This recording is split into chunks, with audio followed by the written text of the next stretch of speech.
everybody, welcome back to my channel. My name is Alicia Elizabeth, and if this is your first time viewing my channel, welcome. I want to encourage you to subscribe if and only if you like what you've heard at the end of this video. If you are a returning viewer, hey boo, hey. Let's get right into it, you all. We have been unpacking The Gifts of Imperfection by Dr. Brené Brown, and I am excited but also so sad to announce that this is the last chapter of this series and of this book. It is not the last video for the series. I have a few things that I will talk to you about possibly at the end of the video that I plan to do, but we are done with the book after today's video. I want to just say before I get into the text of this chapter, thank you to everybody who's followed along, who's commented, who's shared, who's talked to me about the text, who even went out your way to purchase the book. I'm going to say this for the one time. This is a book you want to have on your shelf. This is a book that you will revisit if you're intentional for the entirety of your life. This is also a great book to give people at any walk of life, at any age, any time. This is a great book to give people. And today when I was reading the section that we're going to be covering, I literally was like, talk your talk, Nene. Like, that's how I've been feeling this entire book. Like, honey, off my neck and talk your talk is somewhere between those two all the time. And so let's just get into it. Like, let's not waste any time. Let's knock it out the park. This section is called Cultivating Laughter, Song, and Dance, with a subtitle of Letting Go of Being Cool and Always in Control. So Brené opens up talking about laughter, dance, and song, right? And so I'm just going to read a little line from each of those that stood out to me, and then I'm going to segue into the meat of this chapter. She says, shame resilience requires laughter. Then she says, music reaches out and offers connection, something we really can't live without. She says, it didn't take long for me to learn that dance is a tough issue for many people. Laughing hysterically can make us feel a little out of control. And singing out loud can make some of us feel self-conscious. But for many of us, there is no form of self-expression that makes us feel more vulnerable than dancing. It is literally a full body vulnerability. She goes on to say that there's nothing that can make you feel as vulnerable as dancing, unless we're talking about you being completely naked in front of someone or even online. So just something to chew on, right? Let's go into the meat of this chapter. Being cool and always in control. She opens up with this quote from Almost Famous, a movie that came out in 2000 that says, the only true currency in this bankrupt world is what you share with someone else when you are uncool. I'm going to read that again, and I want you to hear vulnerable, the word vulnerable, where uncool is.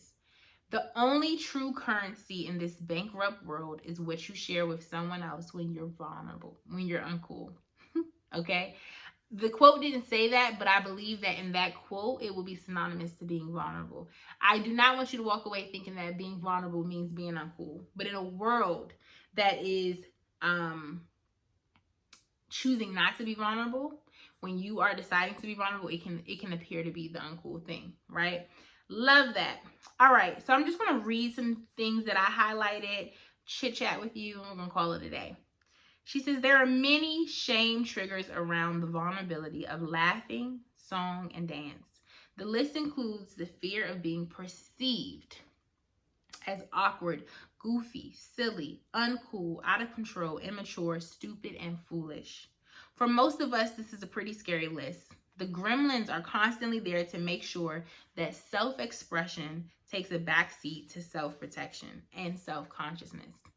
So she's saying when we sing, dance, or laugh, there are many shame triggers around it because all three of them require us to be seen, to show up in some way in the space, and it allows people to perceive us a certain way. So if you're that person that has that like loud laugh or you're just cracking up, in that moment, people are looking at you. If you're singing, regardless of if you know how to sing, in that moment, people are critiquing you. And when you're dancing, you are literally placing your body in a space to be assessed. And you're just placing yourself to be looked at and people to think whatever they want to think about you. And so all of these not only require a level of vulnerability, but they are also shame triggers because of worrying about what other people may think, right? But then she says, and this is what I really like, There are many ways in which men and women hustle for worthiness around these issues. But the two that keeps us the most quiet and are still perceived as cool and in control. I'm sorry, she says, but the two that keep us most quiet and still are hustling to perceive. Y'all, what in the world? Let's back it up. There are many ways in which men and women hustle for worthiness around these issues. But the two that keep us the most quiet and still are hustling to be perceived as cool and in control. Wanting to be perceived as cool isn't about wanting to be the Fonz. It's about minimizing vulnerability in order to reduce the risk of being ridiculed or made fun of. I love that. Wanting to be perceived as cool isn't about wanting to be the it person. It's about minimizing vulnerability in order to reduce the risk of being ridiculed. And so this almost goes like full circle to the video where it was like criticized while being vulnerable. When we want to be perceived as cool, really what we're doing is we're trying to minimize the space between possibly having something that people can ridicule us about. And so instead, when we are seen in light as being cool, people aren't critiquing us. And it means that we don't have to be vulnerable, because whatever we're showing, whatever facade is showing up is pleasing. I cannot talk today, y'all. It's pleasing to people. But it's a form of hustling for worthiness. It's a form of, okay, I'm cool and I want to stay in these graces in your mind. And so I have to hustle, which means keep up this image in order for you to continue to see me in this way. She says, we hustle for our worthiness by slipping on the emotional and behavioral straitjacket of cool and posturing as the tragically hip and the terminally better than. Being in control isn't always about the desire to manipulate the situation. Being in control isn't always about the desire to be in control. Isn't always about the desire to manipulate the situation. But often, it's about the need to manage perception. We want to be able to control what other people think about us so that we can feel good enough. So you see this a lot in dating spaces. I know I joke often with my boo about like, okay, and my friends stealing cools, right? Like when you're talking to a guy or the guy's talking to you, it's like, who's gonna steal who's cool, right? And I know this is like a lighthearted joke, right? I'm telling you that I have these jokes with my friends and things like that when I hear them telling me like, oh girl, I got him to do this, and like, or maybe they are doing something that they wouldn't normally do and they feel like, oh, you're still in my cool, you're still in my ability to like be unfazed. But like on a serious note, and I'm just gonna back it up a little bit, when we are trying to manipulate the situation and that looks like being in control, we are hustling for worthiness. So let me show you full circle, because I'm like gonna confuse you and I don't want to do that. So you like someone, friends, platonic, workspace. If we can control the situation, and that could look like maybe I overhear you say that you really like dark red lipstick. I'm just thinking off my feet. And maybe this is like my least favorite lipstick color. Like I don't like it. I'm gonna wear this now and maybe even lie about how much I enjoy it to maintain like I'm trying to control how you perceive me. So now, because I know that this is your favorite color, instead of being vulnerable, but like, actually, I hate that color. Like, it's not that cute. I'm going to put a facade on. I'm going to keep wearing this lipstick in hopes that in me wearing this lipstick, I control the space and your perception of me. I get to keep my hand on the fact that you like what you see versus wearing whatever I want and I'm not hustling for you to like me. You either like me or you don't. You're allowed to like what you like, but I'm going to like what I like, and my value does not change based on your preferences. I hope that makes sense. That was a on my feet response. But I think this is something that we need to talk about, because I think a lot of us struggle with wanting to control how people perceive us. I mean, we do this even in our pictures, I follow an account, I don't know her name, But I love something that she does. She posts a picture and she'll be like, and in this picture, booty on boom, okay? Booty is on boom. But in the same picture, maybe where she's kind of leaning back in a more comfortable state, sis has no butt. And what it does is it highlights how we try to control the narrative, how we want people to perceive us versus knowing that we are worthy and that whether that booty on boom or that booty on flat, you're still that person, you're still that woman, you're still that man. You know what I mean? And so I want you to really ask yourself, what spaces am I still hustling for my worth? What spaces am I still hustling for my worth?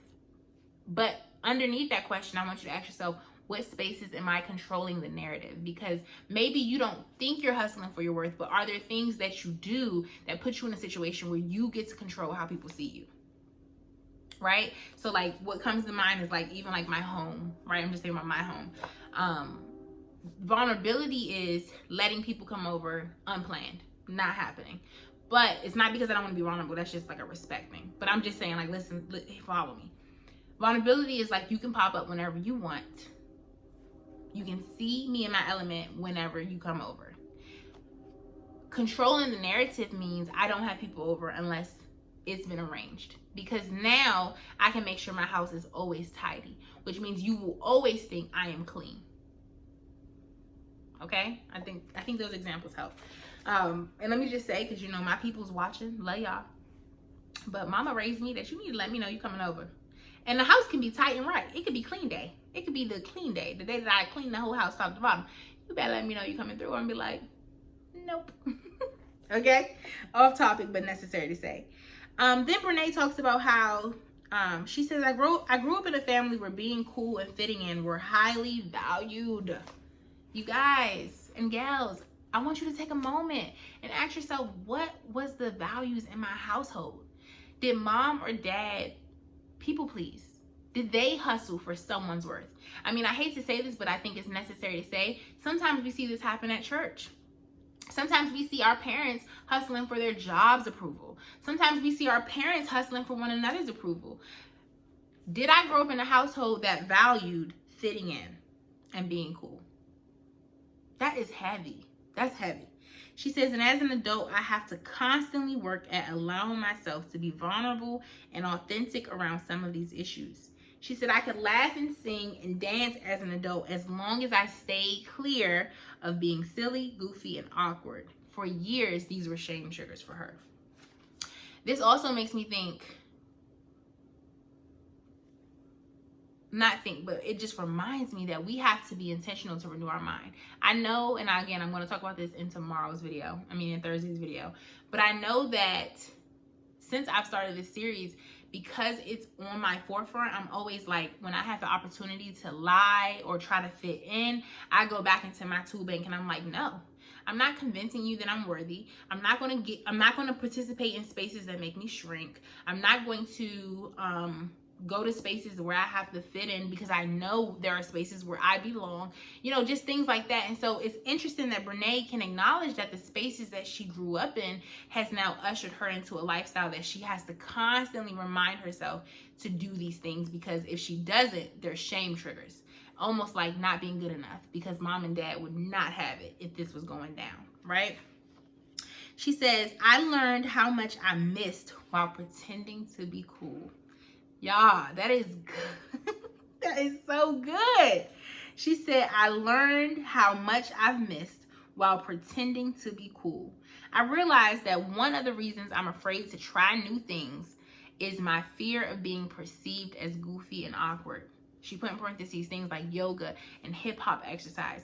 What things are you not trying because you're worried about the perception? Y'all, this about to get me hype. What things have you not tried because you're worried about the perception? Oh, this is blessing me so much. And it just ties into people pleasing. Like that behavior of like, okay, let me, I said I was going to be honest, right? I said I was going to share with y'all. I remember and this is not my case now, but I'm telling you, I remember when I first turned 18. And so I'm not 18. The thing at that time was pole dancing. And because of my upbringing and the spaces that I spent a lot of time in, I was like, no, I'm not gonna go to a pole dancing class. But I wasn't saying this to people. I just had that made up in my mind, like, you know, if I'm offered the opportunity to go to a pole dancing class with my friends, I'm not going. Like, I could not open myself up to this exercise and this activity because I was worried about what other people in my circle would think about me participating in this fun activity. So I share that, not to say that that's the case now, because, you know, here before you, you have a very confident grown woman who, if there was a pole dancing class being offered, I would totally try it. Heels and all. Might bust my butt, might come out like, who gonna try me on a pole? But that comes from me not caring about what people think, right? But think about what things are you not trying, not because you don't want to try them, but simply because you're worried about what people will perceive you to be, or what perception they will have of you in general. This is necessary to stick and like linger on, because this is one of those moments that will keep you bound. It also will rob you of so many life experiences. Just like Brene said, she was afraid to try new things. How many of us are not even trying new things because we are allowing other people's perception of us to weigh more? Whew. Y'all, I'm about to throw this book. So then she talks about how she was at the mall with her daughter. One day she decided to run to the store, throw on some sweats. Hair was dirty. She probably looked dirty. She needed to run in and run out. Her daughter's like, Mom, while we're here, can we also exchange my shoes? Cool. Her daughter is in the shoe store. Her mom is with her, and suddenly she starts busting out and doing a little robot. But to the right of her, she sees a bunch of moms with their daughters, and they look pretty and they're clean, and the moms look dressed up, and they're, you know, all these things that we will probably idolize. And her daughter is dancing, doing a robot. That's why I'm doing this. And in the moment where her daughter's doing a robot and these women are over here, Brene has this moment where her daughter's like, Mom, what do I do next? Like, let's say she was frozen like this. And Brene looks over, she sees the people who, you know, she doesn't want them to perceive her as ridiculous. And then she sees her daughter, who in this moment can either be taught to be ashamed of dancing publicly, being a free spirit, letting go of control, letting go of having it together. And in that moment, she decides to pick her daughter. But it took a little mental work, because she's like, I mean, I could tell my daughter, like, stop doing that, or to appease these women, or I can get in it with my daughter and dance with her. She decided to dance with her daughter, and they had a great time, to the point that she didn't even remember, like, not that she forgot, but she didn't even get to see what they were like, what their face looked like, what their response was to them dancing, because she was in tune with her daughter. Now, let me read what she says about this experience. She says, betrayal is an important word with this guidepost, or with this chapter. When we value being cool and in control over granting ourselves the freedom to unleash the passionate, goofy, heartfelt, and soulful expression of who we are, we betray ourselves.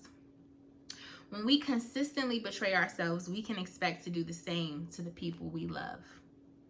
When we don't give ourselves permission to be free, we rarely tolerate the freedom in others. We put them down, make fun of them, ridicule their behaviors, and sometimes shame them. And so this makes me think about different dating spaces where, whether it's myself or my partner at the time, maybe we bend, right? Or we think we call it bending, or we compromise and we try to show up the way our partners want us to show up. And so it's a form of betrayal, right? Like, naturally, when you start to do life with a person, things about you change. But the goal should be that you remain as close to authentic and your home base as possible, so that you are not fitting in, you are not feeling suppressed, you are not betraying yourself. Betrayal, definition, is disloyal. And so I'm going to read the thing one more time, because I really want you to get this before we close out. She says, betrayal is an important word with this chapter. When we value being cool and in control. And so sometimes when we're getting to know someone and we want to date them and we really want them to like us, we will do whatever it takes to stay in good graces with them, to stay in good spaces. Now, let me just say as a disclaimer, there are things about us sometimes that requires growing up and changing and sharpening, right? Like I said, naturally, when you start doing life with a person, they are going to be so close to you that they can assess, like, those aren't healthy habits. But there are things about you that make you unique and amazing. And it's like, do not downplay them. Do not get rid of them. Bring them full force to the space and allow the space to shape out to whatever it's going to be. And this also applies to friendships, right? She says, when we value being cool and in control over granting ourselves the freedom to unleash the passionate, the goofy, heartfelt, and soulful expressions of who we are, we betray ourselves. And so that also makes me think about, like, I remember I was in a relationship and the guy said to me, like, you know, your goals, they are overwhelming. And I'm like, why? These are my goals. Like, I want you to be a part of them, but they're my goals. And so I feel like when she says the passionate, it's like, I don't want to have to downplay how passionate I am, right? And then you have those partners who are goofy, and it's like, sure, it might rub you different when you first come into contact with it, but that does not mean get rid of it. It may mean keep it right here, and either that person adjusts or it doesn't need to work out, right? Because I don't want to diminish being passionate. I don't want my partner to diminish being goofy or being heartfelt or soulful, right? I like writing. Maybe someone likes doing music, someone likes painting. When we ask these people to minimize these parts of them, or when we choose to minimize those parts of ourselves, trying to control the level of attraction or the level of likeness, we betray ourselves, right? She says, when we consistently betray ourselves, we can expect to do the same to the people we love. And so she's saying, like, however many times Brene chose not to dance in public, Brene chose not to sing, not to laugh, she could easily have looked at her daughter and been like, what are you doing? What are you doing?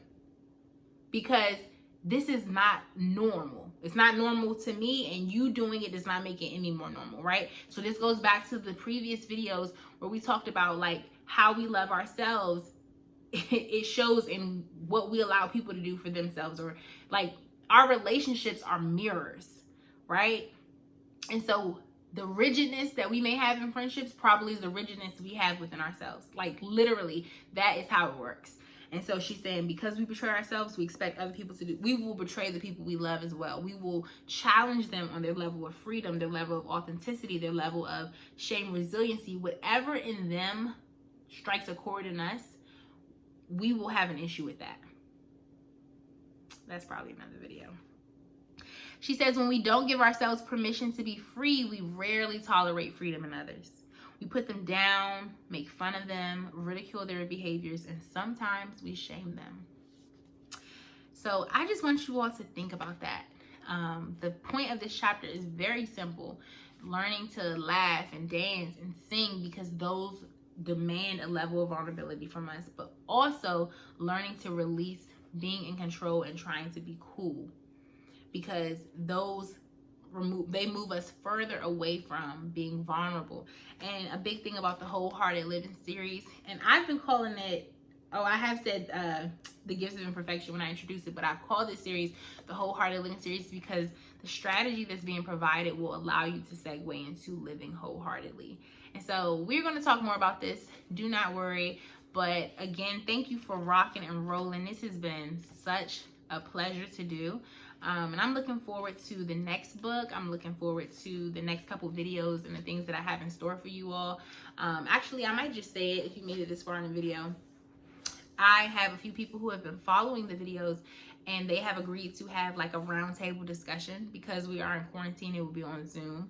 And that will happen in the next couple videos. But if you would like to talk with me about the book and any chapter, you don't have to have read the book, you don't have to have the book. It could be one of the videos that have impacted you. I would love to do the same with you. It will be recorded. It will be available for other people to see. But remember that at the heart of this series and at the very beginning is that I wanted to cultivate a space where we could talk about the things that Brene talks about and talk about how they relate to us personally. And so it would mean so much to me if you would like to do that. And if you don't, it's okay. I already have a few people who signed up, but I would encourage you to be courageous and bold and be a participant in this space, because you do belong here. And I would love to hear your shared experiences, and just what this book, this series, things I've said, how it's carried you, how it's encouraged you, how it's challenged you, because my experiences and my understanding of the book may look and will look and sound and will sound differently than yours. And so I'm super excited about that table discussion, and I'm looking forward to maybe doing a second one with those courageous people who are just hearing about it for the first time. So let me know. Anyway, thank you as always for watching. Please subscribe, share this video, and I will see you all on Thursday. Bye.